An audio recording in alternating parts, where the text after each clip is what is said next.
We're looking to evaluate head protection for construction workers during falls, specifically severe but survivable events. So we're looking to simulate falls from 14 to 25 feet. Well, how we go about developing the ratings is a lot different. So every application of our helmet rating system is sport specific or application specific. Meaning when we look at football players, we study head impacts in football before we ever do a test in the lab.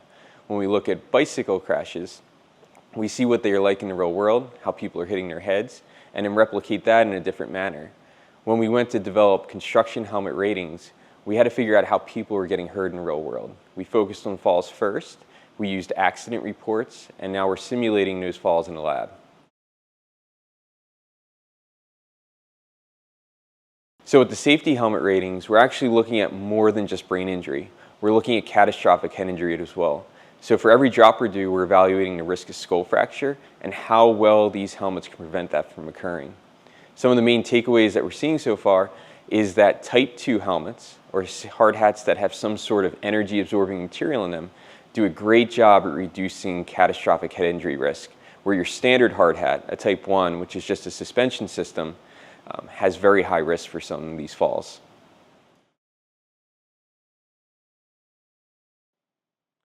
Well, the new Type 2 safety helmets have foam inside, so there's energy that can be absorbed during an impact. But beyond that, most of them have chin straps integrated into the helmet. And that's a really important piece of all this, because if the helmet doesn't stay on the head during the fall, it's not going to protect you.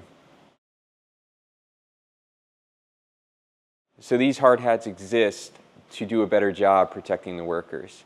However, there's been some hesitancy for people to adopt them. They're more expensive. Some people say they're hotter to wear because they insulate the head. And we're looking to do follow-up research to look at some of those factors. But the additional safety they provide is undeniable. Our goal is to reduce head injuries across all different kinds of impact environments. We mainly focused on sports up to this point, but now we're expanding into other areas where we can make a bigger impact.